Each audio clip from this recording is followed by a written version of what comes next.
Right sir. ఏఐతో ఈ flash క్రాష్‌కి ఏమన్నా అవకాశం ఉందా? అంటే క్షణాల్లో కుప్పకూలిపోయి మార్కెట్ అంతా మొత్తం లాస్‌లోకెళ్ళిపోయి అట్లే అట్లాంటి ప్రమాదం ఏమైనా ఉందా? అలా ఏమి ఉండదండి. ఆ! న్యూస్ బేస్డ్ అంటే న్యూస్ ఇంపాక్ట్ ఉంటది తప్ప ఆ! ఆ! ఏఐ వల్ల అంత ప్రమాదం ఉండదండి. అంటే హ్మ్. మీకు ఆల్గోస్ క్రియేట్ చేస్తున్నాయి గానీ ఏఐ వల్ల లేదండి. ఓకే. సో, ఆల్గోస్ ఏదైతే మీకు ఆ పర్టిక్యులర్ లాస్ట్ టైమ్ కూడా మనం డిస్కస్ చేసిందో పర్టిక్యులర్ లెవెల్ రాంగానే సెల్లర్స్ అందరూ పానిక్ అవ్వటమో, ఆ! ఆ! లేదంటే ఆ! సిస్టమే మనకి సెల్ ఎగ్జాక్ట్‌లీ. చేసేస్తుంటది మనతో అవును. సంబంధం లేకుండా. So, okay. ఇప్పుడు ఏఐని ఎందుకు వాడుతున్నారండి? ఆల్గోస్ ఎందుకు వాడుతున్నారు? హ్యూమన్ ఇంటర్వెన్షన్ తగ్గించాలండి. అవును. మిషన్ అనేది ఎమోషన్స్ ఉండవు దానికి. అవును. అవును. మిల్లీ సెకండ్స్‌లో ఎగ్జిక్యూట్ చేస్తది ఆర్డర్స్‌ని. ఓకే. మనకన్నా కూడా ఫాస్ట్‌గా ఎగ్జిక్యూట్ చేస్తది. ఎగ్జాక్ట్‌లీ. దానికి మనం ఒక ఒక సెట్ ఆఫ్ పారామీటర్స్ ఇస్తాం. పారామీటర్స్ రాగానే ఎగ్జిక్యూట్ అవుద్ది. పారామీటర్స్ రానంత వరకు మైనస్ చూపించినా కూడా అది హోల్డ్ చేస్తూనే ఉంటది. హ్మ్. కదండీ! మనమైతే అవును. చేయలేం. అంతే గదా! So, correct. అదొక్కటే కదా ఇక్కడ మనం అవును. చేయగలిగింది. అవును. అంతే తప్ప అంత డ్రాస్టిక్ చేంజ్ ఏమి ఉండదండి. ఓకే. ఇప్పుడు ఏఐ గూడా మన ఎమోషన్స్‌ని వాడుకొని లేదంటే మన ఎమోషన్స్‌తో ఆడుకుంటూ తప్పుడు ట్రేడింగ్ వైపు తీసుకెళ్ళే అవకాశం ఉందా? ఉండదండి. ఆ! అసలక్కడ ఎమోషన్స్ ఏఐ చేయదు కదండీ! మన ఎమోషన్స్ మనం చెప్తాం గదా! నాకు అర్జెంట్‌గా ఇది గావాలి. నాకు సినిమాలు అంటారు గదా! ఎంత ఖర్చయినా పర్లేదు మా వాడిని బతికించాలంటే ఆళ్ళు ఎలా జేస్తారో, ఏఐ గూడా మన బిహేవియర్‌ని బట్టి తప్పుడు మార్గంలో తీసుకెళ్ళే అవకాశం ఉందా? అంటే అలా తప్పుడు ఉండదండి. డేటా డ్రివెన్ గాబట్టి మోస్ట్‌లీ అలాంటివి ఉండవండి. సో, హ్మ్. రియల్ టైమ్ డేటానే ఇస్తది కదండీ! ఓకే. రైట్. ఇంకొకటి విన్నాను నేను. ఈ ఏఐ ఆల్గోరిథమ్స్ అన్నీ గూడా ఒక్కటైపోయి, వాళ్ళకి కావాల్సినట్టుగా మార్కెట్‌ని డ్రైవ్ చేస్తుంది అనేది గూడా ఒక రూమర్ ఉంది. అలా జరిగే ఛాన్స్ ఉందా? అంటే ఏ విధంగా అండి డ్రైవ్ అంటే? అంటే వాళ్ళకి కావాల్సినట్టుగా. వాళ్ళకి కావాల్సి ఏ స్టాక్‌ని పెంచాలి, ఏ స్టాక్‌ని జస్ట్ మీకు ఇంకా ఈజీగా చెప్పాలంటే వాడు దావూద్ అతని పేరేం పేరు? మన గతంలో ఆహ్, స్టాక్ మార్కెట్‌ని ఒక ఆట ఆడుకున్నాడు చూడండి. హ్మ్. సినిమా గూడా వచ్చింది అతని అవును. మీద. అవునండి. ఎవరతను మన స్కామ్ 99 స్కామ్. హ్మ్. యెస్. హ్మ్. సో, అలా అప్పుడు సినారియోస్ వేరండి. ఇప్పుడు వేరండి. అంటే అతను అప్పుడు డబ్బులు పెట్టి అలా చేశాడు. ఇప్పుడు ఇవి గూడా ఆల్గారిథమ్స్ అన్నీ గూడా ఒకటైపోయి మార్కెట్‌ను వాళ్ళకి కావాల్సినట్టుగా నడిపిస్తున్నాయని ఒక వాదన ఉంది. అది జరుగుతుందా? అలా అంటే జరిగే అంటే ఇది ఎప్పుడొచ్చిందంటే మొన్న రీసెంట్‌గా అది మన ఒక సెబీ ఒక ఇది ఇష్యూ అయింది కదండీ ట్రేడింగ్‌ది. అవును. సో, అవును. అంటే అవును. వాళ్ళేం చేశారంటే క్యాపిటల్ డిప్లాయ్ చేశారండి. ఓకే. క్యాపిటల్ డిప్లాయ్ చేయటం వల్ల వచ్చినటువంటి స్పైకులు తప్ప ఆ! ఏఐ వల్ల వచ్చింది కాదండి అది. ఓకే. సో, ఏఐతో అంత పెద్ద ప్రమాదం అయితే ఉండదండి. ఉన్నదా? మార్కెట్స్‌కంత ఓకే. సో, ఇప్పుడు మేమంతా ఏఐ బేస్డ్ వాడుతున్నాం అని చాలా యాప్స్ గాని, గురువులు గాని హ్మ్. చెప్పేస్తున్నారు. మేమంతా ఏఐ బేస్డ్ ఇక మీరు రండి ఇన్వెస్ట్ చేయండి. వాళ్ళు ఫేక్ అని గాని నిజంగానే ఏఐ వాడుతున్నారని మనం ఎట్లా గుర్తించాలి వాళ్ళని? మనం గుర్తించలేమండి. అయ్యో! ఓన్లీ మనం అంటే మిషన్ ట్రేడింగ్స్‌ని మాత్రమే రికగ్నైజ్ చేయగలం. వాళ్ళు ఏ డేటాని వాడుతున్నారు, ఏఐ వాడుతున్నారా లేదా అని మనకు తెలీదండి. తెలీదు. వాళ్ళు ప్రోగ్రామింగ్‌లో ఏం చేస్తున్నారని మనకు తెలీదండి. ఓకే. అది మనం చెప్పలేమండి. ఎట్లా గుర్తించడం కూడా కష్టమా కష్టమే. వాళ్ళనిగ? కష్టమేనండి. ఇంక అది మనం మోసపోతాం గదా! మనం. పోతామండి. వేరే there is a higher returns, there is all possibilities of going capital. అచ్చచ్చచ్చ! సో, అది మనం చేయలేమండి. ఓకే. అది. హైయర్ రిటర్న్స్ వస్తున్నాయంటే డెఫినిట్‌గా రిస్క్ ఉంటది కదండీ! సంథింగ్ ఫిషీ అనుకోవాలి. అనుకోవాలి. ఓకే. అంటే రిస్క్ అనేది ఉంటది. రిస్క్ ఈజ్ ఉంటది. ఆల్‌వేస్ అహెడ్ అనేది మనం గుర్తుపెట్టుకోవాలండి. ఓకే. అది. ఇప్పుడు గతంలో గణేష్ గారంటే అందరూ అబ్బా! గణేష్ గారితో మాట్లాడాలి. గణేష్ గారి దగ్గర సలహా తీసుకోవాలనుకునేవాళ్ళు. ఇప్పుడు మీ సలహా ఎవరైనా అడుగుతున్నారా? ఏఐ వచ్చింది గదా! ఇక్కడేమవుద్దంటంటే నన్నడుగుతారు. నేను జెప్పింది మళ్ళీ చెక్ జేసుకుంటారు. అంతే అయ్యో! తప్ప అడగటం మానరండి. అడగడం మానట్లే. ఎందుకంటే అన్నీ ఏఐ చెప్పేస్తుంది గదా! చెప్పేస్తుంది. ఆ! ఇప్పుడు వాళ్ళకి మ్యాచ్ అవ్వాలి. నేను జెప్పింది ఏఐ జెప్పింది మ్యాచ్ అయితే నేను పర్ఫెక్ట్. అచ్చా! ఓకే. ఇప్పుడు మిమ్మల్ని టెస్ట్ చేస్తున్నారు ఇప్పుడు అంతే ఏఐతో. డెఫినిట్‌గా ఓహ్ కదండీ. గాడ్! ఇప్పుడు మీరు సొంతంగా ట్రేడ్ చేస్తున్నారు గదా! దీనికి ఏఐ వాడతారా? లేదంటే మీ ఇంట్యూషన్సేనా? అంటే ఏఐ నుండి డేటా తీసుకుంటామండి. తీసుకుంటారా? ఆ! తీసుకుంటాం. అంటే హ్మ్. కొంచెం ఏంటంటే మనకి టైమ్ సేవ్ అవుతది. ఓకే. అనాలిసిస్ టైమ్ సేవ్ అవుద్ది కాబట్టి ఏఐ నుండి తీసుకున్నాం గానీ డెసిషన్స్ మనమే తీసుకుంటామండి. ఓకే.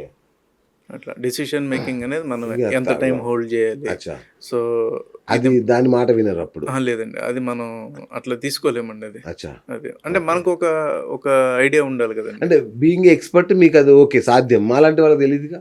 అంటే ఇప్పుడు మీకు ఎగ్జాంపుల్ మేమప్పుడు చెప్తా. ఏఐనన్నా ఇ నమ్మాలి. మళ్ళీ మీకన్నా ఫోను జేయాలి. సార్ ఏం జేయాలి? ఇప్పుడు ఎలా ఉంటదంటే సార్, ఇప్పుడు సిమెంట్ సెక్టార్ ఉంది. రైట్. సిమెంట్ సెక్టార్ అనేది ఎంత గ్రోత్ రేట్‌తో మనకి నడుస్తుంది. ఓకే. ఇది మనం ఏఐని అడుగుతాం. అవును. కొంత డేటా ఇస్తది. అవును. సో, ఒక 30, 40 కంపెనీలున్నాయి. సో, సిమెంట్ సెక్టార్ అనేది ఒక 4% గ్రోత్ రేటే నడుస్తుందనుకోండి. మేబీ వేరియస్ ఫ్యాక్టర్స్ ఉంటాయి దానికి. రియల్ హ్మ్. ఎస్టేట్ లింక్ అయ్యి ఉంటది. అదర్ అవును. పారామీటర్స్ అవును. ఉంటాయి. అవును. ఓకే. ఇక్కడ మనమేం ఆపర్చునిటీ డెసిషన్ మేకింగ్ ఏముంటుందంటే సరే ఈ సిమెంట్ సెక్టర్ లేదు, కానీ సిమెంట్ సెక్టర్ ప్రొడక్షన్ అయితే జరుగుతుంది కదా. సో జరుగుతున్నప్పుడు వీళ్ళకి ఎక్విప్మెంట్స్ అయితే కావాలి కదా. సో ఈ ఎక్విప్మెంట్ సప్లై చేసే కంపెనీస్ ఎన్ని ఉన్నాయి, సో అవి తక్కువే ఉంటాయి. అంతే కదా. సో అవి ఏ గ్రోత్ రేట్తో ప్రోగ్రెస్ అవుతుంది, అవి 20% గ్రోత్ రేట్తో ప్రోగ్రెస్ అవ్వచ్చు. సో ఆపర్చునిటీ అప్పుడు మనం ఎక్కడ చూసుకుంటాం, మనం అక్కడ చూసుకోవాలి. సో ఇప్పుడు సప్లయర్స్ని కూడా మనం ట్రాక్ చేసుకోవచ్చు అండి. సో ఏఐ వల్ల ఏంటంటే అలాంటి డేటా మనకి ఈజీగా వస్తుంది.